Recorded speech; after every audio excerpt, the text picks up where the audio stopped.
평강과 은혜가 넘치는 하나님의 사랑하는 성도님들, 그리고 사랑하는 형제자매님들, 오늘도 주님의 귀한 말씀 앞에 함께 나아올 수 있게 하신 하나님께 감사와 찬양을 올려드립니다. 이 시간이 여러분 모두에게 참된 위로와 소망이 되기를 간절히 기도합니다.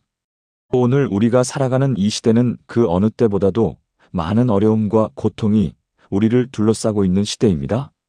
그 아침에 눈을 뜨면서부터 시작되는 하루하루가 마치 치열한 전쟁터와 같은 삶을 살아가고 계시는 분들이 많이 계실 것입니다.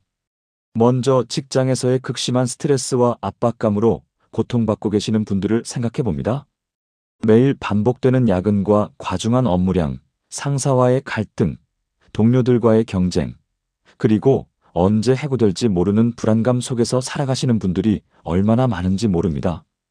집에 돌아와서도 마음 편히 쉴 수 없고 주말에도 업무 걱정으로 잠 못 이루는 밤들을 보내시는 분들의 마음이 얼마나 무겁고 답답하실지 충분히 이해합니다. 또한 경제적인 어려움으로 인해 절망감을 느끼고 계시는 분들도 많이 계실 것입니다.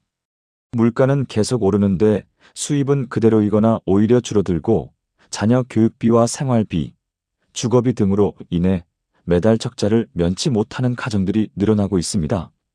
은행 대출 이자는 계속 올라가고 미래에 대한 불안감이 커져만 가는 상황에서 하루하루를 버텨나가기가 얼마나 힘드신지 그 마음의 무게를 충분히 헤아립니다. 때로는 가족들 앞에서도 괜찮은 척 웃어 보이지만 혼자 있을 때는 깊은 한숨만 나오는 그런 시간들을 보내고 계실 것입니다. 건강의 문제로 고통받고 계시는 분들의 마음도 깊이 헤아려 봅니다. 갑작스럽게 찾아온 질병으로 인해 인생이 송두리째 바뀌어버린 분들, 만성질환으로 인해 매일 고통과 싸우고 계시는 분들, 가족 중 누군가의 병으로 인해 온 가족이 절망의 터널을 지나고 계시는 분들이 얼마나 많은지 모릅니다. 병원비 걱정과 함께 과연 나아질 수 있을지에 대한 의문, 그리고 주변 사람들에게 짐이 되는 것은 아닌지에 대한 걱정까지 더해져서 육체적 고통보다 더 큰 마음의 고통을 겪고 계실 것입니다. 가정의 문제로 마음이 찢어질 듯 아픈 분들도 계실 것입니다. 부부간의 갈등이 깊어져 가는 가운데 서로를 이해하지 못하고 상처만 주고받는 관계가 되어버린 분들, 자녀와의 관계에서 소통이 단절되어 마음의 거리가 점점 멀어져만 가는 것을 바라보며 속상해하시는 부모님들, 또는 가족 중 누군가의 중독이나 일탈로 인해 온 가정이 흔들리고 있는 분들의 마음이 얼마나 무겁고 절망스러우실지 충분히 이해합니다. 사랑하는 사람들 때문에 받는 상처가 때로는 가장 깊고 치유하기 어려운 상처가 되기도 합니다. 그리고 이 모든 것들보다도 더 깊은 곳에서 느끼는 존재론적 공허함과 의미 없음으로 고통받고 계시는 분들도 많이 계실 것입니다. 겉으로 보기에는 별 문제 없이 살아가고 있는 것 같지만 마음 깊은 곳에서는 내가 왜 살아야 하는가? 내 인생에 과연 의미가 있는가? 이렇게 살다가 죽으면 그게 끝인가 하는 근본적인 질문들로 괴로워하시는 분들, 성공을 했음에도 불구하고 마음이 공허하고 무엇인가 채워지지 않는 갈증을 느끼시는 분들의 마음을 깊이 이해합니다. 사랑하는 성도님들, 혹시 여러분도 지금 이런 고통들 중 하나 이상을 경험하고 계시지는 않습니까? 밤에 잠자리에 누워서도 걱정 때문에 잠들지 못하는 날들이 많지는 않으신가요?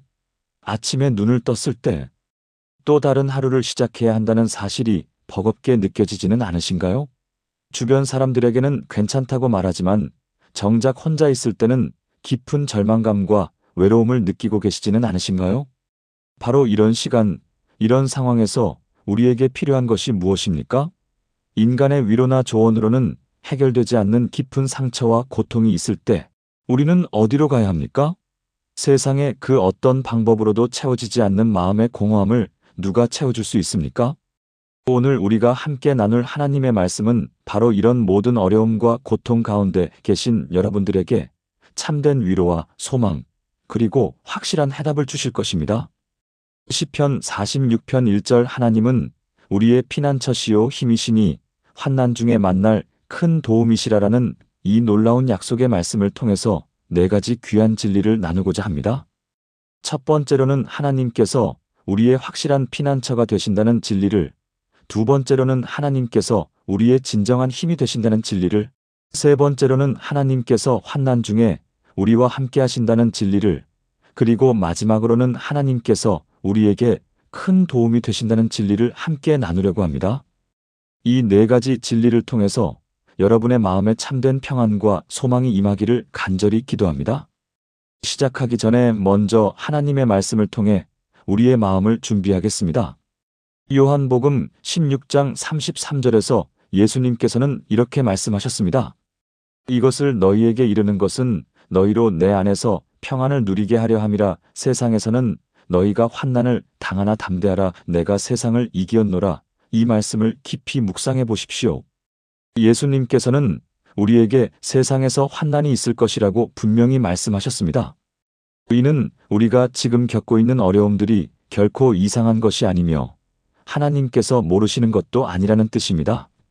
하지만 동시에 예수님께서는 담대하라고 하셨습니다.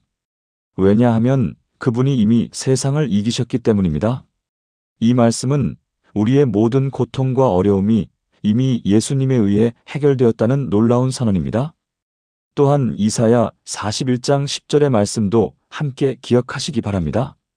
두려워하지 말라. 내가 너와 함께함이라. 놀라지 말라. 나는 내 하나님이 됨이라. 내가 너를 굳세게 하리라. 참으로 너를 도와주리라. 참으로 나의 이로운 오른손으로 너를 붙들리라. 이 말씀에서 하나님께서는 우리에게 네 가지 놀라운 약속을 주고 계십니다. 첫째, 함께 하신다는 약속. 둘째, 하나님이 되신다는 약속. 셋째, 굳세게 하신다는 약속. 넷째, 도와주신다는 약속. 그리고 마지막으로 붙드신다는 약속입니다. 이 다섯 가지 약속은 우리가 어떤 상황에 있든지 하나님께서 우리를 포기하지 않으시고 끝까지 책임져 주신다는 확실한 보장입니다. 이는 단순한 위로의 말이 아니라 전능하신 창조주 하나님의 확실한 언약이자 약속인 것입니다. 첫 번째로, 우리가 살아가는 이 세상에서 마주하게 되는 환난과 어려움들에 대해 함께 살펴보겠습니다. 사랑하는 성도님들, 우리는 매일 크고 작은 시험과 환난을 마주하며 살아갑니다. 직장에서 갑작스러운 구조조정 소식을 듣고 앞으로의 생계를 걱정하며 밤잠을 이루지 못하는 가장의 마음, 그 무거운 짐을 혼자 감당하려 하는 아버지의 어깨가 얼마나 무거우실지 저는 잘 알고 있습니다. 또한 자녀의 학업 성적이나 진로 문제로 고민하며 하루하루를 불안 속에서 보내는 어머니의 마음도 마찬가지입니다. 내 아이가 과연 이 치열한 경쟁 사회에서 살아남을 수 있을까 하는 걱정으로 밤새도록 기도하며 눈물 짓는 부모의 심정을 주님께서는 다 아시고 계십니다. 건강의 문제로 고통받는 성도님들도 많이 계십니다. 갑작스러운 질병 진단을 받고 앞으로의 치료비와 가족들에게 짐이 될까봐 걱정하는 마음, 그리고 죽음에 대한 두려움까지 겹쳐서 마음이 어둠 속에 빠져버린 것 같은 절망감을 느끼시는 분들이 있습니다. 특히 만성질환으로 오랫동안 고생하시면서 언제까지 이런 고통이 계속될지 모르는 불확실함 속에서 신앙마저 흔들리는 경험을 하시는 성도님들의 마음을 저는 깊이 이해합니다. 경제적인 어려움으로 인한 고통도 있습니다. 사업의 실패로 인해 빚더미에 앉게 되고 가족들 앞에서 자신감을 잃어버린 채 매일을 절망 속에서 보내는 사업가들이 있습니다. 또한 코로나19와 같은 예상치 못한 상황으로 인해 일자리를 잃고 생계가 막막해진 가정들, 아이들 교육비마저 걱정해야 하는 현실 앞에서 하나님의 사랑이 정말 존재하는지 의심하게 되는 순간들을 경험하는 성도님들이 계십니다. 인간관계에서 오는 상처와 아픔도 우리를 힘들게 합니다. 가장 가까웠던 친구의 배신으로 인해 사람에 대한 신뢰를 완전히 잃어버리고 누구도 믿을 수 없다는 생각에 사로잡혀 고립되어 살아가는 성도님들이 있습니다. 또한 가정 내에서 일어나는 갈등과 불화, 부부간의 오해와 다툼으로 인해 가정이 더 이상 안식처가 되지 못하고 오히려 고통의 장소가 되어버린 경우들도 있습니다. 자녀와의 세대 차이로 인한 갈등, 부모님과의 의견 충돌로 인해 마음의 상처를 받고 가족 관계가 회복되지 않는 아픔을 겪고 계신 분들도 많습니다. 또한 신앙생활에서 오는 어려움들도 있습니다. 열심히 기도해도 응답이 오지 않는 것 같아서 하나님께서 나를 외면하고 계신 것은 아닌지 의심하게 되는 순간들, 다른 사람들은 모두 축복받는 것 같은데 나만 계속 고난의 터널을 지나고 있는 것 같아서 하나님의 공의에 대해 질문하게 되는 시간들을 보내는 성도님들이 계십니다. 특히 신앙생활을 오래 해왔음에도 불구하고 여전히 변화되지 않는 자신의 모습을 보며 자책하고 절망하는 마음을 가지신 분들도 있습니다. 이처럼 우리의 삶은 다양한 형태의 환난과 시험들로 가득 차 있습니다. 하지만 사랑하는 형제 자매님들, 바로 이런 순간에 우리가 기억해야 할 것이 오늘의 말씀입니다. 하나님께서는 시편 46편 1절을 통해 하나님은 우리의 피난처시요 힘이시니 환난 중에 만날 큰 도움이시라고 말씀하셨습니다. 이 말씀에서 피난처라는 단어는 히브리어로 마하세인데 이는 단순히 숨는 곳이 아니라 안전하게 보호받을 수 있는 견고한 요새를 의미합니다.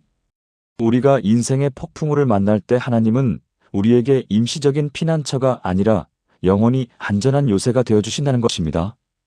또한 힘이라는 단어는 오주로서 단순한 능력이 아니라 모든 상황을 이길 수 있는 전능한 권능을 나타냅니다.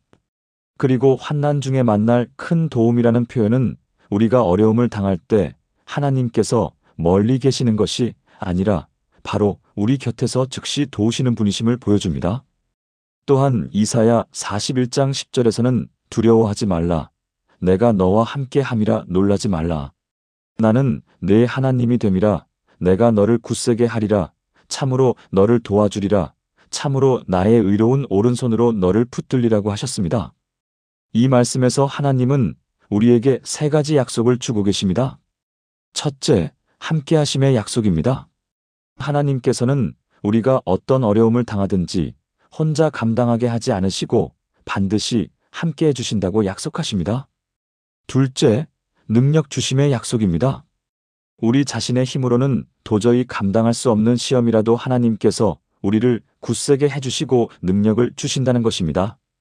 셋째, 붙드심의 약속입니다. 우리가 넘어질 것 같을 때, 포기하고 싶을 때 하나님의 의로운 오른손으로 우리를 꼭 붙들어 주신다는 확실한 보장을 주고 계십니다.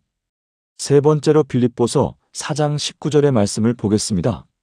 나의 하나님이 그리스도 예수 안에서 영광 가운데 그 풍성한 대로 너희 모든 쓸 것을 채우시리라고 하셨습니다. 이 말씀에서 주목할 점은 하나님께서 우리의 필요를 채우실 때 그 방법이 그리스도 예수 안에서 영광 가운데 그 풍성한 대로 채우신다는 것입니다. 즉 하나님의 공급은 인간적인 방법이나 제한된 자원을 통해서가 아니라 예수 그리스도의 십자가 사역을 통해 보장된 무한한 은혜와 축복으로 이루어진다는 것입니다. 또한 영광 가운데라는 표현은 하나님께서 우리의 필요를 채우실 때 그것이 단순히 문제 해결에 그치는 것이 아니라 하나님의 영광이 드러나는 방식으로 이루어진다는 의미입니다. 이제 성경 인물들의 이야기를 통해 이 진리를 더 깊이 살펴보겠습니다. 먼저 다윗의 이야기를 보겠습니다. 다윗은 사울 왕의 질투와 미움으로 인해 오랜 기간 도망자의 생활을 해야 했습니다. 그는 광야에서 숨어 지내며 언제 죽을지 모르는 극한의 공포와 불안 속에서 살았습니다. 특히 사울이 3,000명의 정예 군사를 이끌고 자신을 추격해 올 때 다윗은 인간적으로 볼 때 절대적으로 불리한 상황에 처해 있었습니다.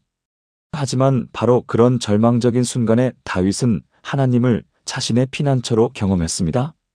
엔게디 광야에서 사울을 죽일 기회가 있었음에도 불구하고 다윗이 하나님의 기름 부음받은 자를 해하지 않은 것은 하나님께서 자신의 피난처가 되어주시고 때가 되면 반드시 정의로 갚아주실 것을 믿었기 때문입니다. 결국 하나님께서는 다윗을 모든 대적의 손에서 구원하시고 이스라엘의 왕으로 세우셨습니다. 다윗의 경험은 우리에게 아무리 절망적인 상황이라도 하나님을 피난처로 삼고 그분의 때를 기다리는 자에게 하나님께서 완전한 구원과 회복을 주신다는 것을 보여줍니다. 또한 요셉의 이야기도 우리에게 큰 위로를 줍니다. 요셉은 형들의 질투로 인해 노예로 팔려갔고 보디발의 집에서 억울한 누명을 쓰고 감옥에 갇히는 고난을 겪었습니다. 13년이라는 긴 시간 동안 그는 절망적인 상황에서 하나님의 도우심을 경험해야 했습니다. 특히 감옥에서 술 맡은 관원장의 꿈을 해석해주고도 2년 동안 잊혀진 채 감옥에서 보낸 시간은 요셉에게 극한의 시험이었을 것입니다. 하지만 요셉은 그 모든 고난의 시간 동안 하나님을 원망하거나 포기하지 않았습니다. 오히려 어떤 상황에서든 최선을 다하며 하나님께서 함께 하심을 믿고 의지했습니다. 결국 하나님께서는 바로의 꿈을 통해 요셉을 이집트의 총리로 세우시고 7년의 풍년과 7년의 흉년을 통해 이스라엘 민족 전체를 구원하시는 놀라운 계획을 이루셨습니다. 요셉이 형들에게 당신들은 나를 해하려 하였으나 하나님은 그것을 선으로 바꾸사 오늘과 같이 많은 백성의 생명을 구원하게 하시려 하셨나이다라고 말한 것처럼 하나님께서는 우리의 모든 고난과 시험조차도 궁극적으로 선한 목적을 이루시는 도구로 사용하십니다. 이제 구체적인 실천 방법들을 살펴보겠습니다. 첫 번째 단계는 매일 아침 일어나자마자 하나님의 말씀을 묵상하는 것입니다. 환난과 어려움이 찾아올 때 우리의 마음은 자연스럽게 부정적인 생각들로 채워지게 됩니다. 하지만 하루를 시작하기 전에 하나님의 약속의 말씀들을 마음에 새기고 묵상한다면 그날 하루 어떤 시험이 와도 흔들리지 않는 영적 면역력을 기를 수 있습니다. 두 번째 단계는 어려운 상황이 생길 때마다 즉시 기도로 나아가는 습관을 만드는 것입니다. 문제가 생겼을 때 먼저 사람에게 하소연하거나 인터넷에서 해결책을 찾기 전에 가장 먼저 하나님께 나아가 도움을 구하는 것입니다. 이것은 하나님을 우리의 첫 번째 피난처로 인정하는 신앙의 고백이며 하나님께서는 이런 자녀들의 기도에 반드시 응답해 주십니다. 세 번째 단계는 과거에 하나님께서 도우신 경험들을 기록하고 기억하는 것입니다. 우리는 현재의 어려움 앞에서 쉽게 절망하게 되지만 과거에 하나님께서 어떻게 우리를 도우시고 구원해 주셨는지를 기억한다면 현재의 시험도 이겨낼 수 있는 믿음을 얻을 수 있습니다. 감사 일기를 쓰거나 은혜의 기록을 남기는 것이 도움이 됩니다. 네 번째 단계는 어려움 중에도 하나님께 감사드리는 마음을 잃지 않는 것입니다. 이것이 쉽지 않은 일이지만 감사는 우리의 마음을 하나님께 고정시키고 상황에 매이지 않게 해주는 영적인 힘이 있습니다. 현재의 고난보다는 장래의 소망과 하나님의 선하신 계획에 마음을 두고 감사하는 훈련이 필요합니다. 다섯 번째 단계는 성도들과의 교제를 통해 서로 격려하고 기도로 든든히 세워주는 것입니다. 혼자서 감당하기 어려운 짐도 함께 나누면 가벼워집니다. 교회 공동체 안에서 서로의 어려움을 나누고 함께 기도하며 격려할 때 하나님께서는 성도들을 통해서도 위로와 힘을 주십니다. 여섯 번째 단계는 말씀을 암송하여 마음에 저장해 두는 것입니다. 갑작스러운 시험이 닥칠 때 우리에게는 즉시 도움이 되는 하나님의 말씀이 필요합니다. 평소에 위로와 힘이 되는 성경 구절들을 암송해 두면 어려운 순간에 성령님께서 그 말씀들을 생각나게 하셔서 우리에게 힘과 용기를 주십니다. 일곱 번째 단계는 어려움을 통해 하나님께서 우리에게 주시려는 교훈과 성장의 기회를 찾아보는 것입니다. 모든 시험에는 하나님의 선하신 목적이 있습니다. 우리의 신앙을 더욱 견고하게 하시고 하나님만을 의지하는 법을 배우게 하시며 다른 사람들을 위로할 수 있는 경험을 주시려는 하나님의 사랑이 그 안에 담겨 있습니다. 사랑하는 성도님들, 지금 이 시간에도 많은 어려움과 고통 가운데 있으신 분들이 계실 것입니다. 하지만 기억하시기 바랍니다. 하나님은 결코 우리를 혼자 두지 않으십니다. 우리가 감당할 수 없을 것 같은 시험이 와도 하나님께서는 반드시 피할 길을 주시고 우리를 견고한 반석 위에 세워주실 것입니다. 때로는 하나님의 도우심이 우리가 기대했던 방법과 다를 수 있지만 하나님의 계획은 항상 우리의 생각보다 더 선하고 완전합니다. 오늘도 하나님을 우리의 피난처로 삼고 그분의 능력 안에서 모든 환난을 이겨나가시는 복된 성도님들이 되시기를 주님의 이름으로 축복합니다. 두 번째로 우리가 일상에서 마주하게 되는 구체적인 어려움들과 그 속에서 하나님이 어떻게 우리의 피난처가 되시는지 살펴보겠습니다. 사랑하는 형제 자매님들, 현실을 직시해 보면 우리 삶은 참으로 많은 도전과 시련으로 가득합니다. 직장에서의 갑작스러운 구조조정 소식을 듣고 밤잠을 설치며 가족들의 생계를 걱정하는 가장의 마음, 자녀의 대학 입시 결과를 기다리며 불안에 떨고 있는 부모의 심정, 건강검진에서 받은 예상치 못한 진단 결과로 인해 앞으로의 삶이 막막하게 느껴지는 순간들이 있습니다. 또한 사업 실패로 인해 평생 모은 재산을 잃고 재기의 길이 보이지 않아 절망하는 상황, 믿었던 친구나 동료의 배신으로 상처받고 인간관계에 대한 신뢰를 잃어버린 아픔, 자녀의 반항과 가정의 불화로 인해 가족 관계가 파탄 직전에 이른 고통스러운 현실, 그리고 사랑하는 가족을 갑작스러운 사고나 질병으로 떠나보내야 하는 견디기 힘든 슬픔까지, 이 모든 것들이 바로 우리가 살아가면서 직면하는 환난의 실체입니다. 이러한 어려운 상황들 속에서 하나님의 말씀은 우리에게 참된 소망과 위로를 전해줍니다. 먼저 이사야서 41장 10절 말씀을 살펴보겠습니다. 두려워하지 말라. 내가 너와 함께함이라. 놀라지 말라. 나는 내 하나님이 됨이라. 내가 너를 굳세게 하리라. 참으로 너를 도와주리라. 참으로 나의 의로운 오른손으로 너를 붙들리라. 이 말씀은 단순히 두려워하지 말라는 명령이 아닙니다. 하나님께서 우리와 함께 하시며 우리의 연약함을 아시고 친히 우리를 굳세게 해주시겠다는 약속입니다. 그분의 의로운 오른손으로 우리를 붙드신다는 것은 하나님의 능력과 신실하심으로 우리를 보호하시고 지켜주신다는 의미입니다. 이는 우리가 스스로의 힘으로 이겨내야 하는 것이 아니라 전능하신 하나님의 도우심을 의지할 수 있다는 확신을 주는 말씀입니다. 두 번째로 로마서 8장 28절 말씀입니다. 우리가 알거니와 하나님을 사랑하는 자, 곧 그의 뜻대로 부르심을 입은 자들에게는 모든 것이 합력하여 선을 이루느니라. 이 말씀이 주는 위로는 실로 엄청납니다. 우리에게 닥친 모든 어려움과 시련들이 결국에는 하나님의 선하신 뜻 가운데서 합력하여 선을 이룬다는 것입니다.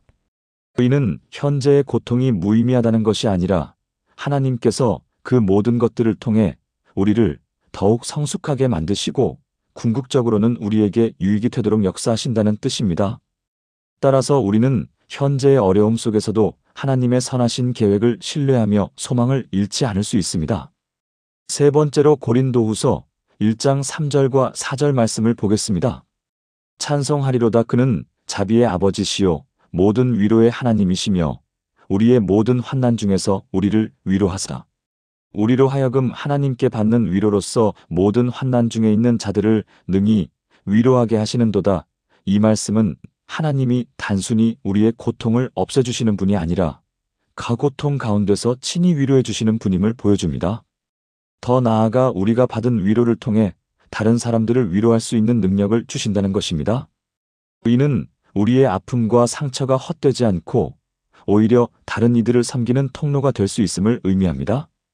하나님의 위로는 개인적인 치유에서 끝나지 않고 공동체 전체를 세워가는 도구로 사용됩니다. 성경 속 인물들의 삶을 통해서도 하나님이 어떻게 피난처가 되시는지 확인할 수 있습니다. 다윗의 경우를 살펴보면 그는 사울 왕의 추격을 피해 도망 다니는 피난민의 삶을 살았습니다. 아둘람 굴에서 하루하루를 버텨내며 언제 적들에게 발각될지 모르는 두려움 속에서 살아야 했습니다. 그러나 바로 그 절망적인 상황에서 다윗은 시편을 통해 하나님을 향한 신앙을 고백했습니다. 그는 하나님을 바위요 산성이요 피할 바위라고 표현하며 인간의 도움이 전혀 없는 상황에서도 하나님만이 참된 피난처임을 깨달았습니다. 다윗의 이런 경험은 우리에게 외적인 환경이 아무리 절망적이어도 하나님과의 관계 안에서는 참된 평안과 안전을 찾을 수 있음을 보여줍니다. 결국 하나님께서는 다윗을 이스라엘의 왕으로 세우시며 그의 신실한 기다림에 응답해 주셨습니다. 요셉의 이야기 또한 우리에게 큰 교훈을 줍니다. 형들의 시기와 미움으로 이집트의 노예로 팔려간 요셉은 보디발의 집에서 누명을 쓰고 감옥에 갇히는 억울한 상황을 겪었습니다.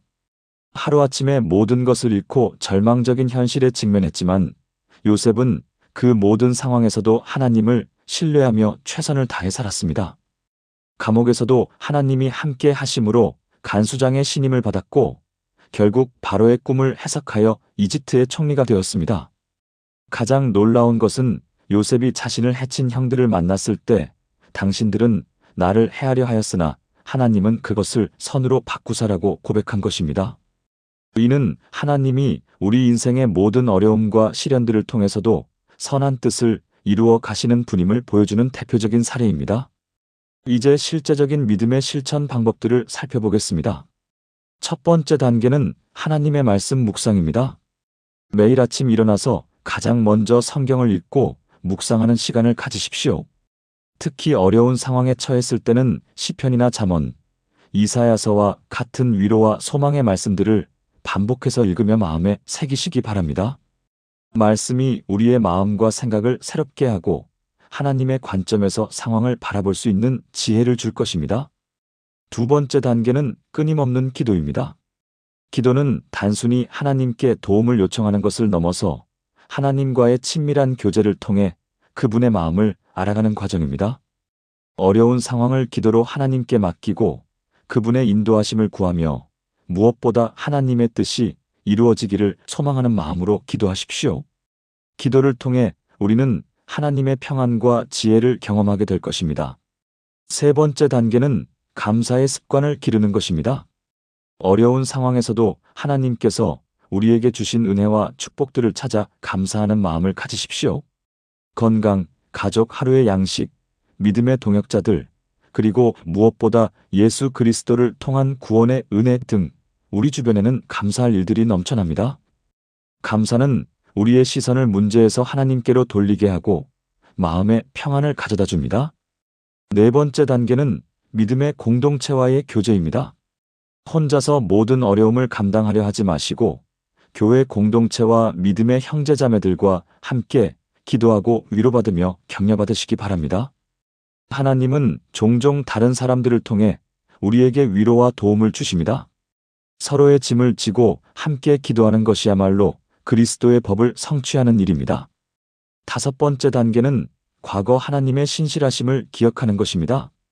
지난날 하나님께서 어떻게 우리를 도우셨는지, 어떤 위기에서 건져주셨는지를 기억하고 기록해 두십시오.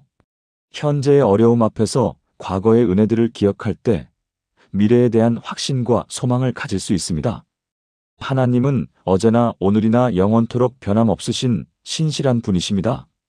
여섯 번째 단계는 하나님의 시간을 인정하고 기다리는 것입니다. 우리의 성급함과 조바심이 때로는 더 큰 문제를 만들어낼 수 있습니다. 하나님의 시간표는 우리와 다를 수 있지만 그분의 때가 가장 완벽한 때임을 믿고 인내하며 기다리시기 바랍니다. 기다림의 시간도 하나님께서 우리를 훈련시키시고 준비시키시는 귀한 시간입니다. 일곱 번째 단계는 섬김을 통한 치유입니다.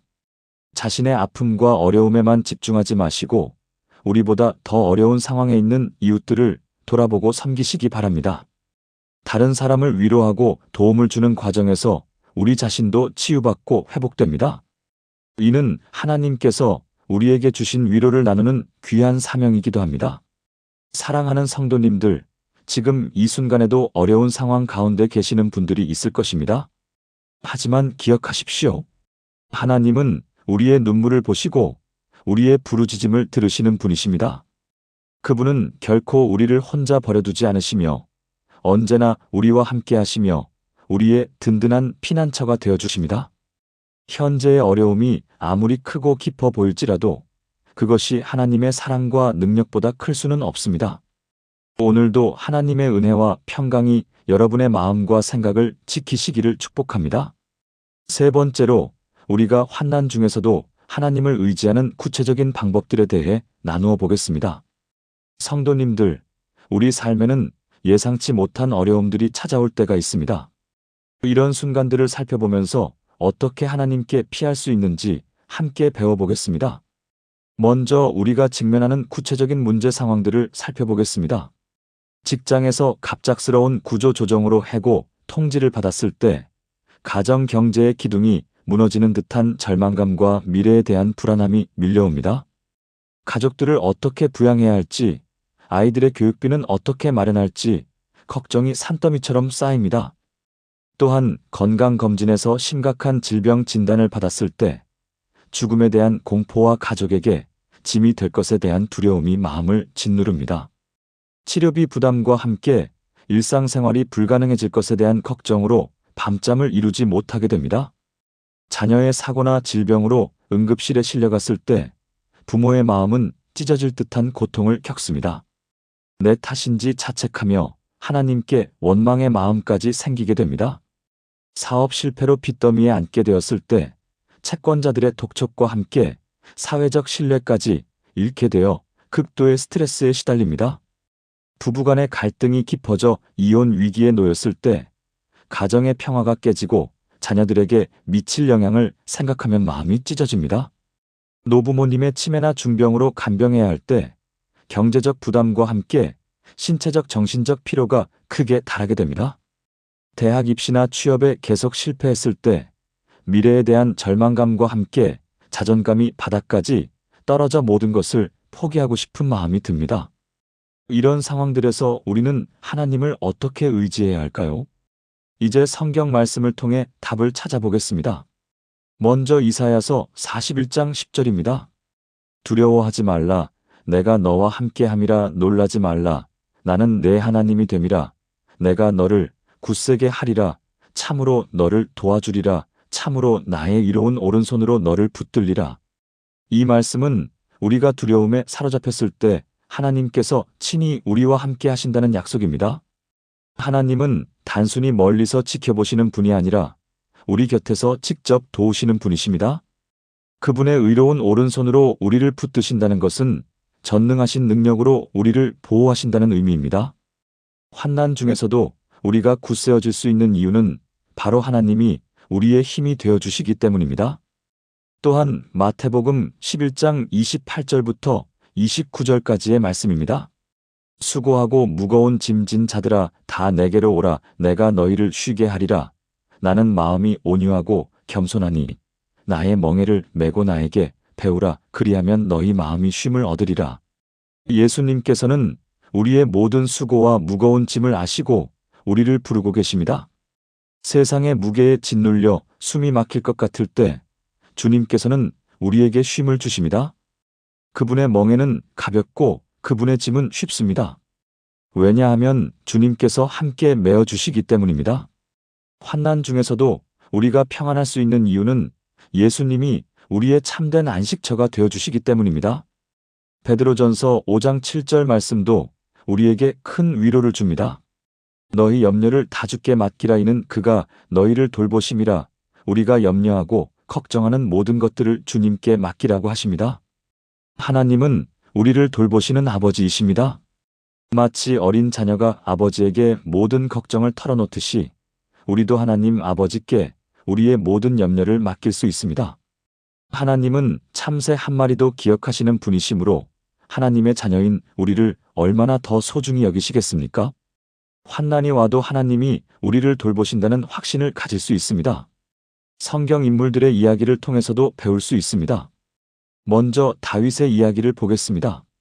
다윗은 사울 왕에게 쫓기며 도망 다니는 극한 상황에서도 하나님을 의지했습니다. 사무엘상 23장에서 다윗이 그일라를 구원하려 할 때 블레셋과의 전투를 앞두고 두려움에 사로잡혔지만 하나님께 묻고 순종했습니다.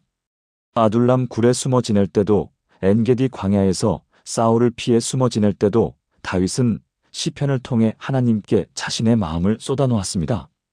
시편 142편 1절에서 다윗은 내가 소리내어 여호와께 부르짖으며 소리내어 여호와께 간구하는도다라고 고백합니다. 다윗은 절망적인 상황에서도 하나님을 향해 기도로 나아갔고 하나님은 그를 모든 환난에서 건져주셨습니다. 결국 다윗은 하나님의 마음에 합한 왕이 되었습니다. 요셉의 이야기도 우리에게 큰 교훈을 줍니다. 요셉은 형들의 시기로 애굽의 노예로 팔려갔고 보디발의 집에서 억울한 누명을 쓰고 감옥에 갇혔습니다.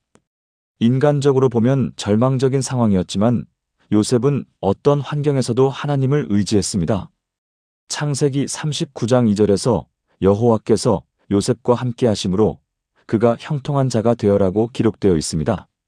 요셉이 보디발의 집에서나 감옥에서나 하나님이 함께 하셨기 때문에 모든 일이 형통했습니다. 요셉은 감옥에서도 하나님의 은사인 꿈 해석 능력을 활용하여 다른 죄수들을 도왔고 결국 바로 왕의 꿈을 해석하여 태굽의 총리가 되었습니다. 요셉은 자신을 해한 형들에게 당신들은 나를 해하려 하였으나 하나님은 그것을 선으로 바꾸사라고 말했습니다. 하나님은 환난조차도 선으로 바꾸시는 분이십니다. 이제 환난 중에서 하나님을 의지하는 구체적인 실천 방법들을 나누겠습니다. 첫 번째 단계는 즉시 기도로 나아가는 것입니다. 문제가 생겼을 때 사람을 원망하거나 환경을 탓하기 전에 먼저 하나님께 기도해야 합니다. 기도는 우리의 마음을 하나님께 집중시키고 평안을 주는 통로입니다. 구체적으로 현재 상황을 하나님께 아뢰고 도움을 간구하며 하나님의 뜻을 구하는 기도를 드려야 합니다. 두 번째 단계는 성경 말씀을 묵상하는 것입니다. 말씀은 우리 영혼의 양식이며 어둠 속에서 빛이 되어줍니다. 특히 시편이나 잠언서, 이사야서의 위로와 격려의 말씀들을 반복해서 읽고 묵상하면 마음에 평안이 임합니다. 말씀을 암송하여 마음에 새기면 언제든지 그 말씀이 우리를 위로하고 힘을 줄 것입니다. 세 번째 단계는 찬양과 감사를 드리는 것입니다. 환난 중에서도 감사할 조건들을 찾아 감사하고 하나님께 찬양을 드려야 합니다. 찬양은 우리의 마음을 하나님께 향하게 하고 부정적인 생각들을 몰아내는 능력이 있습니다. 바울과 실라가 감옥에서 찬양했을 때 감옥 문이 열린 것처럼 우리의 찬양도 환난의 문을 열 수 있습니다. 네 번째 단계는 믿음의 공동체와 교제하는 것입니다. 혼자서 환난을 감당하려 하지 말고 목사님이나 동역자들, 믿음의 형제자매들과 함께 기도하고 격려를 나누어야 합니다. 야고보서에서 말하듯이 서로를 위해 기도하면 역사하는 힘이 많습니다. 교회 공동체 안에서 위로와 힘을 얻을 수 있습니다. 다섯 번째 단계는 하나님의 섭리를 인정하고 순종하는 것입니다. 당장 이해가 되지 않는 상황이라도 하나님의 선하신 뜻이 있음을 믿고 순종해야 합니다. 로마서 8장 28절 말씀처럼 하나님을 사랑하는 자들에게는 모든 것이 합력하여 선을 이룬다는 믿음을 가져야 합니다. 여섯 번째 단계는 인내하며 기다리는 것입니다. 하나님의 응답과 해결책은 우리의 시간표가 아닌 하나님의 때에 이루어집니다. 급한 마음에 잘못된 선택을 하지 말고 하나님의 때를 기다리며 인내해야 합니다. 인내는 연단을 이루고 연단은 소망을 이룬다고 성경은 말씀하고 있습니다. 일곱 번째 단계는 다른 사람을 섬기고 도우는 것입니다. 자신의 어려움 속에서도 더 어려운 이웃을 돌아보고 섬길 때 하나님의 은혜가 더욱 풍성해집니다. 주는 자가 받는 자보다 복이 있다는 말씀처럼 베풀며 섬기는 삶을 통해 우리도 더 큰 은혜를 경험하게 됩니다. 사랑하는 성도님들, 환난은 우리를 넘어뜨리려는 것이 아니라 하나님께 더 가까이 나아가게 하는 하나님의 사랑의 도구입니다. 환난 중에서도 우리와 함께 하시는 하나님을 신뢰하십시오. 하나님은 결코 우리를 버리지 않으시고 포기하지도 않으십니다. 지금 겪고 있는 어려움이 아무리 크고 견디기 힘들어도 하나님께서는 우리를 위한 선한 계획을 가지고 계십니다. 우리의 연약함을 아시는 하나님께서 때를 따라 돕는 은혜를 주실 것입니다. 오늘도 하나님만을 바라보며 담대히 나아가시는 성도님들이 되시기를 주님의 이름으로 축복합니다. 네 번째로 우리가 환난 중에 하나님을 우리의 피난처로 경험하기 위해서는 구체적인 믿음의 실천이 필요합니다. 사랑하는 형제 자매님들, 우리 주변을 둘러보면 정말 많은 어려움들이 우리를 둘러싸고 있습니다. 먼저 우리가 직면하는 구체적인 문제 상황들을 살펴보겠습니다. 첫 번째로 경제적 어려움입니다. 물가 상승으로 인해 생활비가 늘어나는데 수입은 그대로이거나 오히려 줄어들어 가계부를 정리할 때마다 한숨만 나오는 상황입니다. 두 번째는 건강 문제입니다. 갑작스러운 질병 진단을 받거나 가족 중 누군가가 아플 때 의료비 부담과 함께 정신적 충격이 너무나 큽니다. 세 번째는 자녀 교육 문제입니다. 아이들의 학업 성적이 기대에 못 미치거나 진로 선택에서 갈등이 생길 때 부모로서 어떻게 해야 할지 막막함을 느낍니다. 네 번째는 직장에서의 인간관계 갈등입니다. 상사나 동료와의 마찰로 인해 매일 출근하는 것이 고통스럽고 퇴사를 고려하게 되는 상황입니다. 다섯 번째는 가족 관계의 어려움입니다. 배우자와의 의견 차이나 세대 간의 갈등으로 집안 분위기가 무겁고 대화 자체가 단절된 상황입니다. 여섯 번째는 노후 준비에 대한 불안입니다. 연금이 부족하고 노후 자금 마련이 어려워 미래에 대한 걱정으로 밤잠을 이루지 못하는 상황입니다. 일곱 번째는 사업의 어려움입니다. 코로나19 이후 경기 침체로 매출이 급감하고 임대료와 인건비 부담으로 문을 닫아야 할지 고민하는 자영업자들의 아픔입니다. 이러한 현실적인 어려움들 앞에서 하나님의 말씀은 우리에게 확실한 해답을 제시해 주십니다. 먼저 시편 121편 1절에서 2절 말씀을 보겠습니다. 내가 산을 향하여 눈을 들리라. 나의 도움이 어디서 올까? 나의 도움은 천지를 지으신 여호와에게서로다. 이 말씀은 우리가 어려운 상황에 처했을 때 어디를 바라보아야 하는지를 명확하게 제시합니다. 산을 향해 눈을 든다는 것은 높은 곳을 바라본다는 의미로 인간적인 해결책이 아닌 하나님께로부터 오는 도움을 구하라는 뜻입니다. 천지를 지으신 여호와라는 표현은 하나님의 전능하심을 강조하며 이 세상 모든 것을 창조하신 분이시므로 우리의 모든 문제를 해결하실 수 있다는 확신을 줍니다. 따라서 우리는 환난 중에도 하나님만을 의지하고 그분의 도우심을 기다려야 합니다. 두 번째로 살펴볼 말씀은 이사야 41장 10절입니다. 두려워하지 말라. 내가 너와 함께함이라. 놀라지 말라. 나는 내 하나님이 됨이라. 내가 너를 굳세게 하리라. 참으로 너를 도와주리라. 참으로 나의 의로운 오른손으로 너를 붙들리라. 이 말씀에서 하나님은 우리에게 두려워하지 말라고 명령하십니다. 그 이유는 하나님이 우리와 함께 하시기 때문입니다. 함께 한다는 것은 단순히 곁에 있다는 의미를 넘어서 적극적으로 개입하시고 도우신다는 뜻입니다. 또한 하나님은 우리를 굳세게 하시고 도와주시며 의로운 오른손으로 붙드신다고 약속하십니다. 오른손은 능력의 상징이므로 하나님의 전능하신 능력으로 우리를 보호하시고 지켜주신다는 의미입니다. 이 말씀은 우리가 환난 중에도 담대할 수 있는 근거가 됩니다. 세 번째 말씀은 로마서 8장 28절입니다. 우리가 알거니와 하나님을 사랑하는 자, 곧 그의 뜻대로 부르심을 입은 자들에게는 모든 것이 합력하여 선을 이루느니라. 이 말씀은 우리에게 놀라운 진리를 알려줍니다. 하나님을 사랑하는 자들에게는 모든 것이 합력하여 선을 이룬다는 것입니다. 여기서 모든 것이란 좋은 일뿐만 아니라 어려운 일, 고통스러운 일까지도 포함됩니다.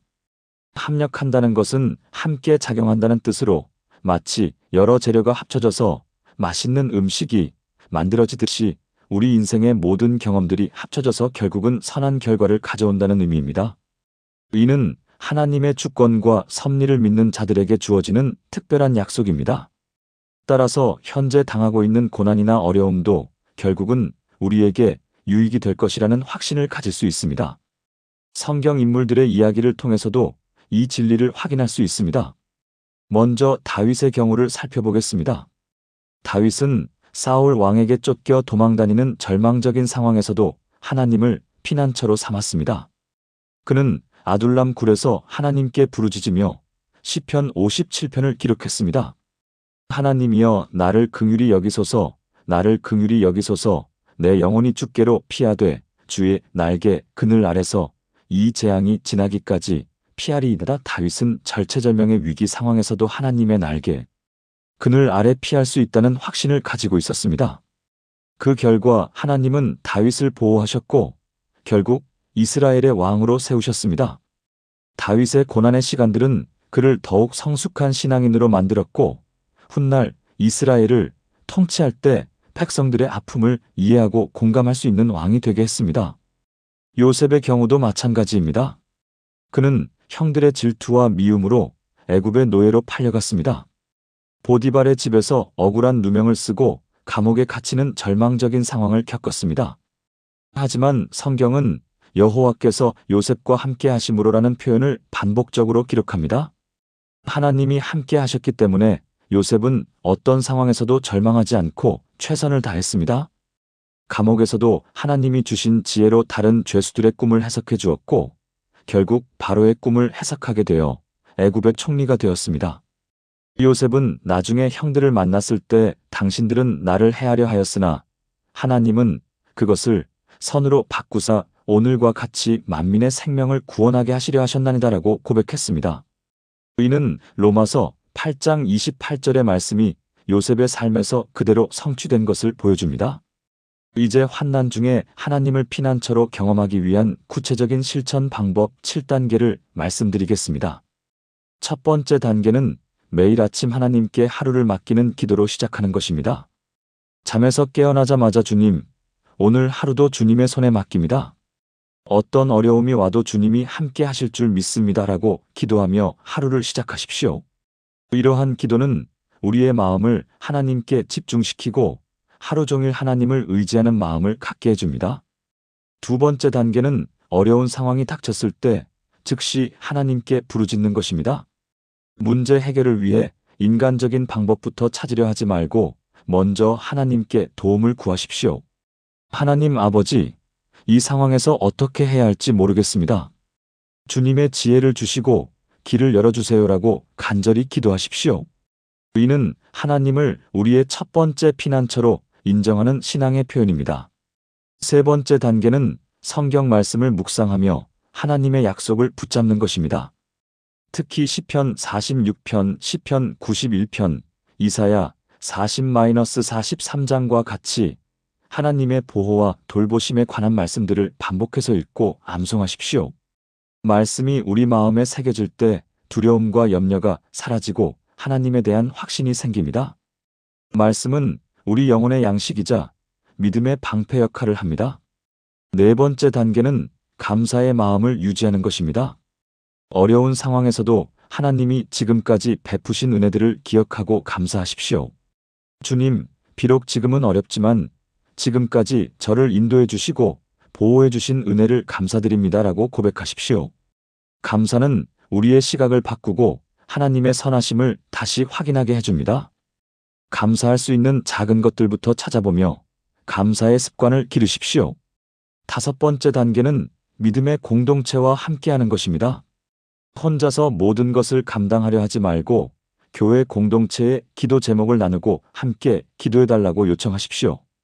두세 사람이 내 이름으로 모인 곳에는 나도 그들 중에 있느니라는 말씀처럼 공동체의 기도에는 특별한 능력이 있습니다. 또한 다른 성도들의 간증을 들으며 믿음이 더욱 견고해질 수 있습니다. 여섯 번째 단계는 하나님의 때를 인내하며 기다리는 것입니다. 우리는 빠른 해결책을 원하지만 하나님은 때로 우리를 기다리게 하십니다. 이는 우리의 믿음을 연단하시고 더 좋은 것을 주시기 위한 하나님의 사랑입니다. 여호와를 기다리는 자는 새 힘을 얻으리니라는 말씀을 믿고 참고 기다리십시오. 기다리는 동안에도 하나님이 일하고 계심을 믿으시기 바랍니다. 일곱 번째 단계는 다른 사람을 돕는 일에 참여하는 것입니다. 자신의 어려움 때문에 움츠러들지 말고 더 어려운 이웃을 돕는 일에 동참하십시오. 봉사와 나눔을 통해 우리는 하나님의 사랑을 경험하게 되고 우리의 문제가 상대적으로 작게 느껴질 수 있습니다. 또한 하나님은 나누는 자를 더욱 풍성하게 채워주시는 분이십니다. 사랑하는 성도님들, 환난이 우리를 찾아올 때 절망하거나 두려워하지 마시기 바랍니다. 우리에게는 전능하신 하나님이 계십니다.